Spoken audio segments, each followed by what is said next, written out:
बहुत टाइम हो गया है, समझे। अब बस चुनाव की तैयारी शुरू कर दो। करो तैयारी है, पंजाब, यूपी, उत्तराखंड, चुनाव की तैयारी शुरू करो। क्या कोरोना? अरे यार, कोरोना खत्म हो गया यार। लो, अबे मैं थोड़ी कह रहा हूं कोरोना खत्म हो गया। हमारे देश की आदरणीय गृह मंत्री श्री अमित शाह जी ने बोला है कि मोदी जी के नेतृत्व में कोरोना की दूसरी लहर को निपटा दिया है। अमित शाह जी ने कहा है, तो इसका मतलब कोरोना तो वाकई में निपट गया होगा, खत्म हो गया होगा।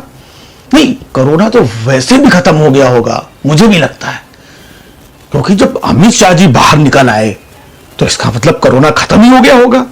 क्योंकि जब तक कोरोना चल रहा था, देश में जो माहौल था, कहां कहां मारा मारी, ऑक्सीजन, दवा, इंजेक्शन, हॉस्पिटल सब चल रहा था, त्राही त्राही मची हुई थी, कोरोना का हाहाकार मचा हुआ था। तब तक आपको अमित शाह जी कहीं दिखाई पड़े? नहीं दिखाई पड़े। इसका मतलब जब कोरोना था तब अमित शाह जी नहीं थे, कहीं थे। लेकिन अब जब अमित शाह जी सामने आ गए हैं, इसका मतलब वाकई में कोरोना खत्म हो गया है। हाँ,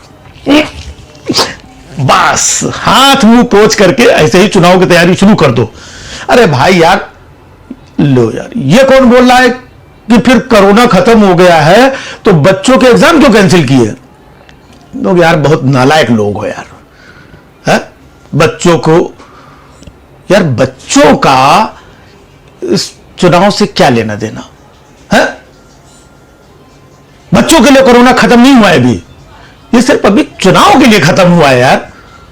समझने की कोशिश किया करो, फालतू बात करते हो। अरे बच्चे देश का भविष्य होते हैं। हां, तो देश के भविष्य को सुरक्षित किया गया है। और जो चुनाव है, चुनाव इन लोगों का भविष्य होता है? तो आप क्या चाहते हो? सिर्फ बच्चों के भविष्य का ख्याल करें और अपने खुद के भविष्य का ख्याल न करें? ये लोग बात करते हो फालतू। हाँ, तो हम तो ये कह रहे हैं कि ये चुनाव की तैयारी आप लोग एकदम शुरू कर दो। अब ये कौन बोल रहा? जो लोग मर गए हैं, अरे यार, ये पता नहीं कौन एंटी मोदी आदमी जो बीच बीच में डिस्टर्ब कर रहा है। अरे जो लोग मर गए हैं, वो लोग वोट देने आएंगे क्या? वो लोग वोट देने आएंगे क्या? उनसे क्या लेना देना? कोरोना निपट चुका है और फिर हमारे मोदी जी ने कोरोना की दूसरी लहर से निपटने के लिए क्या क्या योगदान दिया है, तब कोरोना निपटा है। ऐसे थोड़ी निपटा है। मोदी जी ने देखो कितने हॉस्पिटल पे हॉस्पिटल बनवा दिए, चारों तरफ बेड ही बेड, बेड ही बेड, कोई कमी नहीं रह गई है। इंजेक्शन, दवाइयां भर भर के पड़ी हुई, ऑक्सीजन का प्लांट इतने दबा दबा के गांव खेड़ों में ऑक्सीजन के प्लांट लगवा दिए हैं यार। जिसको जितनी ऑक्सीजन लेनी है लो, और जरूरत ना पड़े तो उसी ऑक्सीजन से गुब्बारा भी फुला फुला के बेचो, इतनी ऑक्सीजन हो चुकी है। मतलब स्वास्थ्य भी और रोजगार भी। मोदी जी के थॉट को समझ नहीं पाओगे, बहुत दूर तक सोचते हैं। सारी व्यवस्था किया है उन्होंने। वैक्सीन, अरे यार वैक्सीन तो लबालब भर दी है पूरे हिंदुस्तान में। कहीं चले जाओ, गली गली वैक्सीन की कमी नहीं है, लगवाने वालों की कमी है। ये जो विपक्षियों ने भड़का दिया है ना वैक्सीन को लेकर के, बस वैक्सीन की कमी थोड़ी है, दबदबा के बिलबिला रही है वैक्सीन पूरे देश में। तो इन लोगों की तरफ से मतलब कोरोना को मोदी जी के नेतृत्व में निपटा दिया गया है। और वैसे भी मैं ये कह रहा हूं कि आदरणीय मोदी जी, नड्डा जी, अमित शाह जी, आप इन लोगों के चक्कर में मत पड़ो। आप लोग बस ये चुनाव की तैयारी शुरू कर दो, शुरू कर दो आप लोग। अरे यार, मैं भी कितना नालायक आदमी हूं, इन लोगों को बोल रहा हूं कि चुनाव की तैयारी शुरू कर दो। अरे इन लोगों ने तो पहले ही शुरू कर दी है। अमित शाह जी ने जो ये बोला है ना कि आदरणीय मोदी जी के नेतृत्व में कोरोना की दूसरी लहर को समाप्त कर दिया गया है, तो ये और क्या है? ये चुनाव की तैयारी ही तो है। हाँ, और उधर देखो मोदी जी ने 12वीं के बच्चों की परीक्षा रद्द कर दी। रद्द की कि नहीं की? ठीक है। और फिर दूसरे दिन बच्चों की जो वीडियो कॉन्फ्रेंसिंग चल रही थी उसमें अचानक मोदी जी भी पहुंच गए हैं, बच्चों से भी बात किया, और उसके बाद में उनके मम्मी पापा से भी। तो उनके मम्मी पापा आकर के, नहीं मोदी मोदी सर आपके हम बहुत बड़े फैन हैं सर, आपने कितना अच्छा काम किया है, और सर मोदी मोदी है।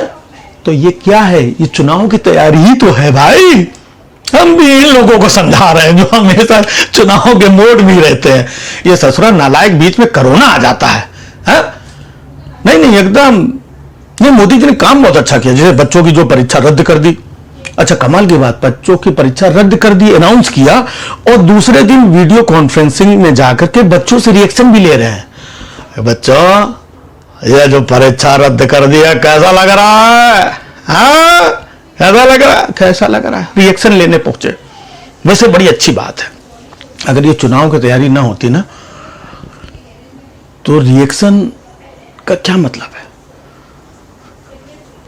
मोदी जी अगर रिएक्शन आपको लेना ही था तो बहुत सारे वो लोग जो ऑक्सीजन, दवा, हॉस्पिटल, बेड की कमी से जो लोग मर गए हैं, जिनके घरों में मातम मचा हुआ है, वीडियो कॉन्फ्रेंसिंग करके कुछ हिंदुस्तान के उन परिवारों से भी मिल लेते।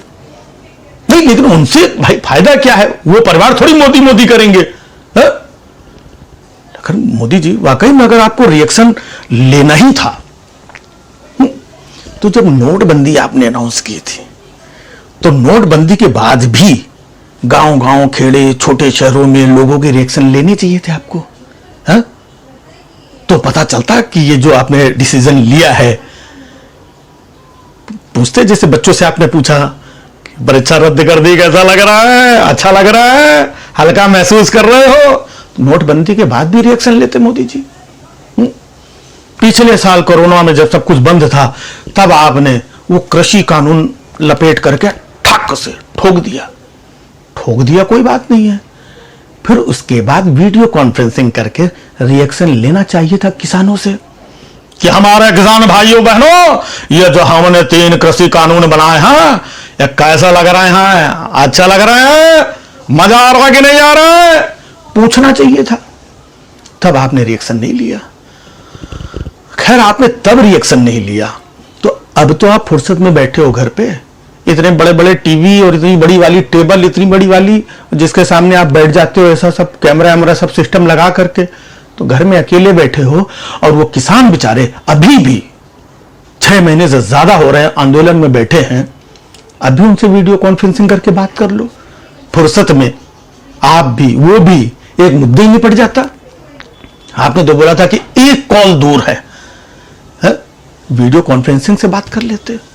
अगर आपको रिएक्शन लेना ही था तो जिन लोगों को आपने उज्ज्वला योजना के तहत गांव-गांव तक, गरीबों को दूर दूर तक आपने गैस के जो सिलेंडर भेजे, बड़ा अच्छा काम किया आपने, तो उन लोगों से भी रिएक्शन ले लेते आप कि भाइयों बहनों, ये जो आप लोगों को हमने जो सिलेंडर भेजे हैं उज्ज्वला योजना के तहत, इसको आपने दोबारा कभी भरवाया कि नहीं? कितनी बार भरवाया? अब क्यों नहीं भरवा रहे हो? पूछना चाहिए था अगर आपको रिएक्शन लेना था। लेकिन आपको भी पता है कि वहां पर तो मोदी मोदी होना नहीं है, तो जहां पर मोदी मोदी हो वहां पर आप रिएक्शन लेने भी पहुंच गए। बच्चों की वजह से मतलब मोदी जी को बड़ी चिंता है। बंगाल में इलेक्शन चल रहे थे, रैली छोड़ करके परीक्षा पे चर्चा करने आए थे और उसी परीक्षा को अब मोदी जी ने खुद रद्द कर दिया, क्योंकि शायद मोदी जी को लग रहा होगा कि यार हमने बच्चों को जो सिखाया, परीक्षा पे चर्चा की, कठिन प्रश्न के जवाब पहले दो और आसान के बाद में दो, यार कहीं ये बच्चे भी बंगाल की तरह फेल ना हो जाए, इससे अच्छा रद्द कर दो, निकल को मामला अपने ऊपर आ जाएगा। क्योंकि मोदी जी ने भी बंगाल में यही किया था कि कठिन प्रश्नों के जवाब उन्होंने पहले दिए, बस उसी चक्कर में निपट गए। अच्छा, मोदी जी को क्या है कि जहां पे क्रेडिट मिलता है वहां पर वो आराम से कुर्सी डाल करके बैठ जाएंगे।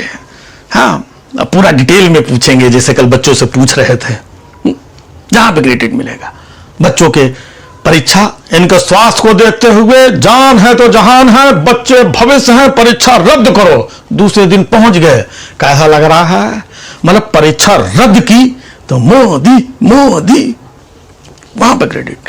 लेकिन जब पेट्रोल के रेट बढ़ते हैं, डीजल के रेट बढ़ते हैं, रसोई गैस के भाव बढ़ते हैं, तो वो तो इंटरनेशनल मार्केट का जो भाव है ना, ऊपर नीचे होता है, उसकी वजह से बढ़ा है। उसमें मोदी जी का कोई लेना देना नहीं है, समझ रहे हैं? तो जहां पे क्रेडिट वो मोदी जी, और जहां पर है नहीं वो हमारा लेना देना नहीं है।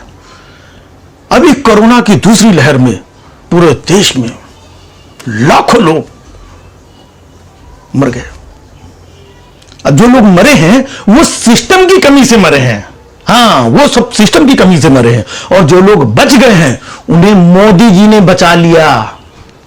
बताया ना अमित शाह जी ने कि कोरोना की दूसरी लहर को मोदी जी के नेतृत्व में निपटा दिया गया। तो जो बचे हैं उनको मोदी जी ने बचा लिया है। तो ये चुनाव की तैयारी नहीं है तो और क्या है? तो इसका मतलब आप ये समझ करके चलिए कि ये कोरोना रोना खत्म हो गया। भाई अमित शाह जी ने कह दिया, उससे बड़ा आप किसका मानेंगे? हाँ, जब वो मैदान में आ जाए तो समझो कि जो है कोरोना वाकई में खत्म है। और कोरोना आता भी कब है? चुनाव के पहले आता, चुनाव के बाद में आता है, हाँ? उसके बीच में चुनाव हो जाता है।